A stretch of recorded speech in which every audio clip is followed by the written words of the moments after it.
তোর এটাই আনছি একটা দরকারি কথা কইতে। কোন সমস্যা? ওই তোর বোনের কথা কইতেছি। ওর মুখের দিকে তাকাইলে আমার কলিজাটা ফাইটা যায়। তোর বোন না বিধবা হয়েছে এই কাঁচা বয়সে, কতখান থেকে কত ভালো ভালো প্রস্তাব আসছে, একটা বিয়াতে ওর রাজি করাইতে পারলাম না। মায়ের রাইখা অন্যের ঘর সে করবো না। আমার চিন্তা হইলো কি বাজান, আমাকে বয়স হয়েছে, আমরা আজকে আসছি কালকে নাই। আমরা যখন চক্ষু বন্ধ করবো কি উপায়?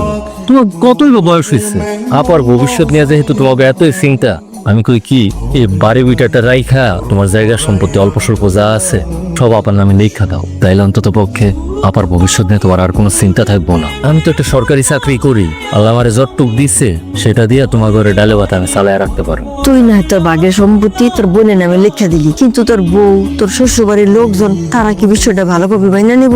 এসব নিয়ে তুমি ভাইবো না, ঋষির সাথে আমার কথা হয়েছে, এই ব্যাপারে ওর কোনো আপত্তি নাই। আর শ্বশুর বাড়ির লোকজনের কথা কইতেছ, শ্বশুর বাড়ির লোকজনকে আমার খাওয়ায় নাকি পড়ায়? আমি তাকে কথা ভাবু, আমার ভাগের জায়গা সম্পত্তি যা আছে সব তুমি আপারে দিয়ে দাও। তোমার পুরার সমস্যা তোর কথায় না আমি খুব খুশি হয়েছি। আমার পড়ান না বয়ে গেছে।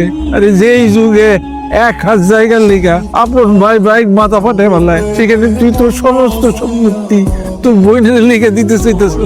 আমি তোদের লিগা দোয়া করি বাজার, আল্লাহ তোর বড় করো। তোমরা খালি আমার লেগে দোয়া করো, আমার আর কিচ্ছু লাগবে না। রিচি, রিচি, এত চিৎকার চেঁচামেচি করছো কেন তুমি? মা, তুমি ভুলে যেও না এটা আমার শ্বশুর বাড়ি, আর তুমি এখানে মেহমান। একটু আস্তে কথা বলো। আমার চেন চুরি হয়েছে আর আমি চুপ করে থাকবো? আস্তে কথা বলবো।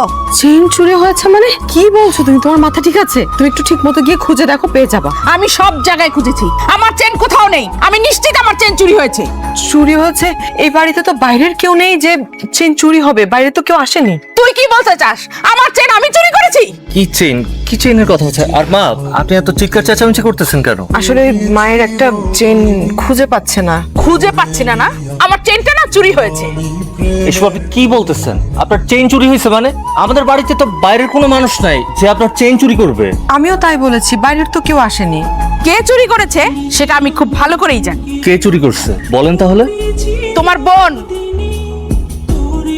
মা, খবরদার বলতেছি, মুখ সামলাই কথা বলেন। ওই যাবো তোর কই? তুই বল, থাক, সর সামনে দাঁড়ায় রইছিস কেন?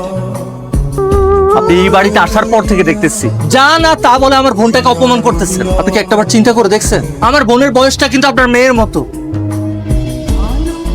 আমি না, আমি আসলে এটা কিছু জানি না। কেমনে এসে নাইছে? বেআইন, আপনারা কি বলতেছেন? আমার অসহায় মেয়েটার নামে আপনি এত বড় একটা অপবাদ দিলেন। তাছাড়া আমার মেয়ে চুরি করতে পারে না, ও কোনোদিন এসব কাজ করে নাই। দেখেন বেন সাহেব, এখন না স্বর্ণের অনেক দাম, আর আপনার মেয়ে সে তো জীবনে এত স্বর্ণ দেখেনি। আমার ওই স্বর্ণের চেনটা কিন্তু 4 ভরি ওজনের, বিক্রি করলে অনেক টাকা পাওয়া যাবে।